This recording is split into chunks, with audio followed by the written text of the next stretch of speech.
Hi friends, welcome to Sandhya Cooking Channel. இன்னைக்கு நம்ம channel மூலமா சூப்பரான ஒரு ரெசிபி தாங்க நம்ம பார்க்க போறோம். அது என்ன ரெசிபின்னு சொல்லிட்டு பார்க்கிறதுக்கு முன்னாடி நம்ம சேனலை சப்ஸ்கிரைப் பண்ணாத நண்பர்களா இருந்தாலும் சப்ஸ்கிரைப் பண்ணிக்கங்க. ப்ளீஸ் பெல் ஐகானை கிளிக் பண்ணி விடுங்க. அப்போதான் நான் போற வீடியோ நோட்டிபிகேஷனா உங்களை வந்து சேரும். இப்ப பாத்தீங்கன்னா நான் உளுந்தம் பருப்பு தாங்க எடுத்து வச்சிருக்கேன். இந்த உளுந்த பருப்பை வச்சு நம்ம என்ன செய்யுதுன்னு சொல்லிட்டு நம்ம பார்க்கலாங்க. இப்ப நான் வந்து 200 கிராம் அளவுக்கு நான் உளுந்தம் பருப்பு வந்து எடுத்து வச்சிருக்கேன். இது வந்து நம்ம மிக்சி ஜார்ல வந்து நம்ம போட்டுக்கலாம். பாருங்க, இப்ப வந்து நம்ம ஒரு மிக்சி ஜார் ஒன்று வச்சுக்கிட்டோம். இப்ப வந்து நான் முழுமையா வந்து நான் சேர்க்க போறது கிடையாது. பாதி அளவுக்கு மட்டும் நம்ம சேர்த்துக்கலாம். எப்பதான் நல்லாவே அரைஞ்சி வரும். உங்களால எந்த அளவுக்கு பவுடர் பண்ணி எடுத்துக்க முடியுமோ அந்த அளவுக்கு பவுடர் பண்ணி எடுத்துக்குங்க. அதுக்கு முன்னாடி நம்ம மிக்சி ஜார்ல நல்லா வாஷ் பண்ணிட்டு தொடச்சிட்டு கொஞ்சம் கூட ஈரப்பதம் இல்லாம தொடச்சிட்டு எடுத்துக்குங்க. இப்ப இதை நைஸா வந்து பவுடர் அரைச்சி எடுத்துட்டு வந்துடலாம். பாருங்க, ஓரளவுக்கு எந்த அளவுக்கு நம்ம ஃபைன் பவுடர் அரைச்சி எடுத்துட்டு வரணுமோ அந்த அளவுக்கு நான் அரைச்சி எடுத்துட்டு வந்துட்டேன். இப்ப ஒரு மிக்சிங் பவுல் ஒன்று வச்சுக்கிட்டோம். அதுல வந்து சல்லடை சேர்த்துட்டு சலிச்சு எடுத்துக்கலாங்க. கண்டிப்பா இதுல வந்து குருணை வந்து விழுங்க. நம்ம திரும்ப திரும்ப போட்டு நம்ம அரைச்சி பவுடர் பக்குவத்துக்கு நம்ம கொண்டு வரணும். ஆனா கொஞ்சம் கூட நம்ம சேர்த்திருக்கிற பவுடர் வந்து கொஞ்சம் கூட குருணை இருக்கக்கூடாதுங்க. நல்ல நைஸான பதத்துக்கு தான் இருக்கணும். பாருங்க, இந்த அளவுக்கு வந்து குருணை இருக்கு. நம்ம திரும்பவும் போட்டு அரைச்சி எடுத்துட்டு வந்துடலாம். பாருங்க, நல்லா நம்ம பவுடர் பண்ணி எடுத்துக்கிட்டோம். இந்த பக்குவத்துக்கு எக்ஸ்ட்ரா வந்து இந்த அளவுக்கு வந்து குருணை வந்து நின்னுதுங்க. இது வந்து நமக்கு வேஸ்ட் வந்து தேவையில்லை. நம்ம டிஃபனுக்கு நம்ம யூஸ் பண்ணிக்கலாம். அப்படி இல்லைன்னா நீங்க உளுந்த வடை செய்யும் போதும் யூஸ் பண்ணிக்கலாம். அப்படின்னா இட்லி பொடி செய்யும் போதும் யூஸ் பண்ணிக்கலாம். எதுவும் வேஸ்ட்ன்றது கிடையாதுங்க. இப்ப இந்த பவுடர்ல பாத்தீங்கன்னா கொஞ்சமா வந்து நம்ம உப்பு சேர்த்துக்கலாம். தேவைக்கேற்ப உப்பு வந்து சேர்த்துக்கலாங்க. கொஞ்சம் எக்ஸ்ட்ராவே சேர்த்துக்குங்க. அப்பதான் வந்து நம்ம சைட் டிஷ்ஷா வச்சு சாப்பிடும் போது அந்த இது வந்து பேலன்ஸ் பண்ணி கொடுக்கும். உப்பு சேர்த்துக்கிட்டோம். இப்ப இது கூடவே பாத்தீங்கன்னா பேக்கிங் பவுடர் வந்து சேர்த்துக்கலாங்க.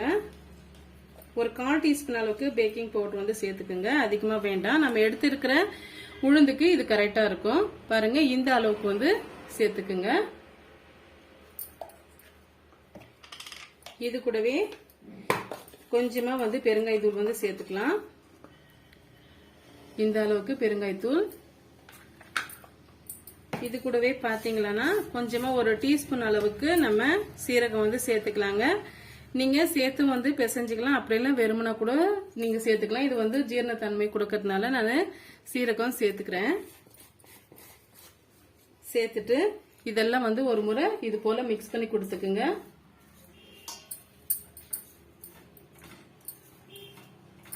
இப்ப கொஞ்சம் கொஞ்சமா தண்ணி தெளிச்சு சப்பாத்தி மாவை விட கொஞ்சம் வந்து கெட்டிமா இருக்கிற மாதிரி நம்ம பிசைஞ்சு எடுத்துக்கலாங்க. இந்த பூரிக்கெல்லாம் தேய்ப்போம் இல்லைங்களா, அந்த அளவுக்கு நம்ம பிசைஞ்சு எடுத்துக்கணும்.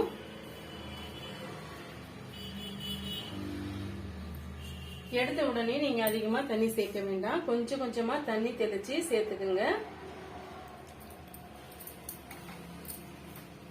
இல்லைன்னா வந்து நம்ம சேர்த்திருக்கிற பக்குவம் வந்து மாறுபட்டுடுங்க. இது போல கிளறி கிளறி விட்டு நம்ம தண்ணி சேர்த்துக்கலாம்.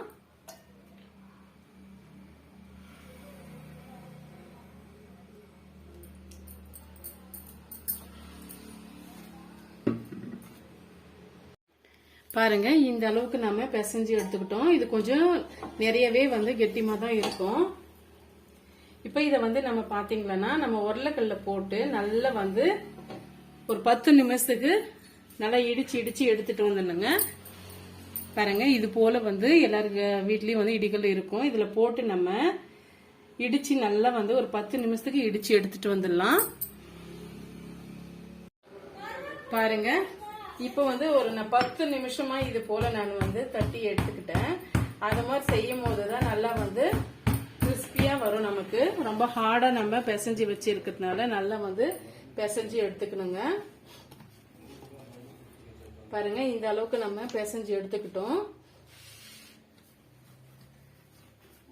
இது போல நம்ம செய்துக்கிட்டு கட் பண்ணி எடுத்துக்கலாம். பாருங்க, இது போல உங்களுக்கு எந்த சைஸுக்கு வேணுமோ அந்த சைஸுக்கு இது போல திரட்டி விட்டுக்குங்க.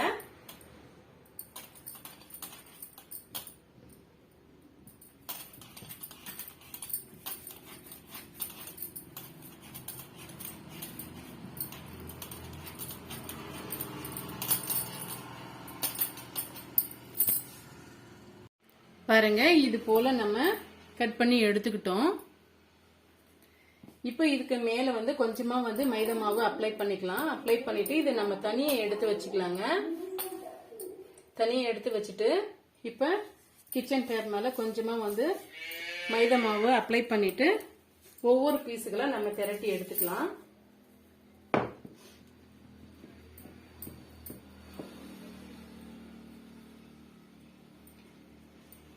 மாவு வந்து ஒட்டி வராம இருக்கிறதுக்காக இந்த கட்டை மேலையும் வந்து லேசா வந்து ஆயிலோ இல்ல மைதா மாவோ அப்ளை பண்ணிக்கோங்க. அப்ளை பண்ணிட்டு இது போல வந்து நீங்க திரட்டி எடுத்துக்கலாம். அப்படி இல்லைன்னா நீங்க பெரிய பெரிய பீஸுகளாவும் செய்து எடுத்துக்கலாங்க. ரொம்ப மெல்லிசமா வந்து தட்டி எடுக்கணும், அப்பதான் வந்து கரெக்டா இருக்கும்.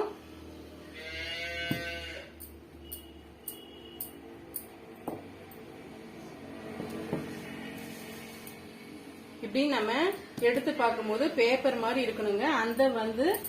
அந்த மெல்லிசமா நம்ம திரட்டி எடுத்துக்கணும். பாருங்க, இப்ப இதுக்கு ஒரு ஷேப் ஒண்ணு நம்ம கொடுத்துடலாங்க. பாருங்க, இது போல வந்து ஒரு கப் ஒண்ணு எடுத்துக்கிட்டு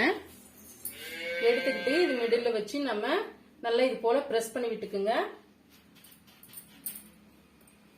பிரஸ் பண்ணி விட்டுட்டு எக்ஸ்ட்ரா இருக்கிற மாவெல்லாம் இது போல நம்ம எடுத்து விட்டுடலாம்.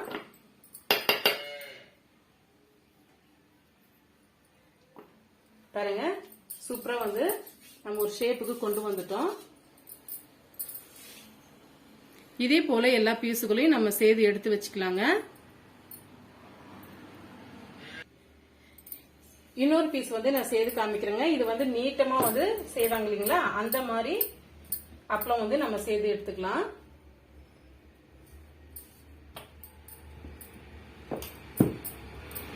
குச்சி அப்பளம்.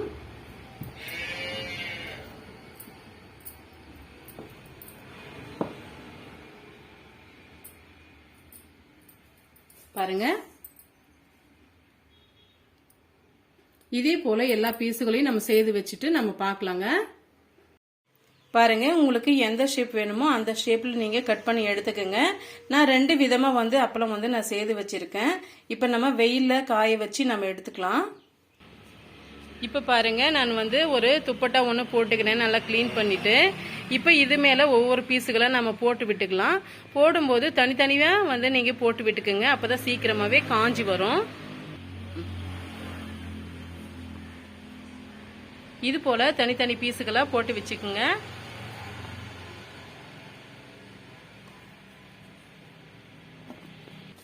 இது போல எல்லா பீஸுகளையும் நம்ம போட்டு விட்டுக்கிட்டோங்க. இடையிடையே வந்து நீங்க திருப்பி விடுங்க, அப்பதான் சீக்கிரமாவே அப்பளம் நல்லாவே காஞ்சி வரும். காஞ்சி வந்த பிறகு எப்படி வந்திருக்குன்ட்டு நம்ம பார்க்கலாம். பாருங்க, நான் வெயில்ல காய வச்சு நான் எடுத்துட்டு வந்துட்டேன்.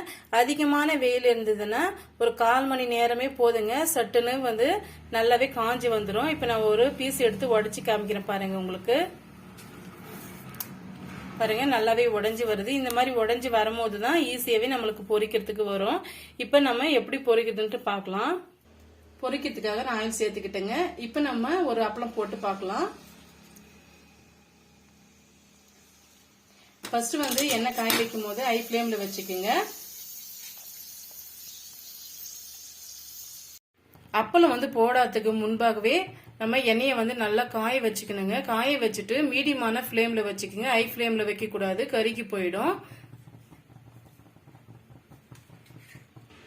இப்போ ஒரு நம்ம பீஸ் சேர்த்துக்கலாம்,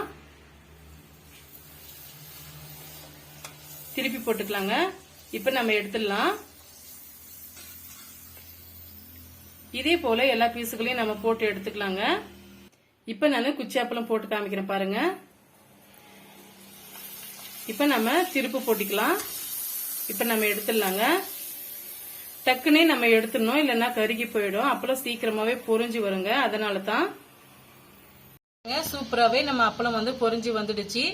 வீட்லயே வந்து ஈஸியான முறையில நம்ம அப்பளம் வந்து நல்லாவே ஹைஜீனிக்கா செய்து வந்து சாப்பிடலாங்க.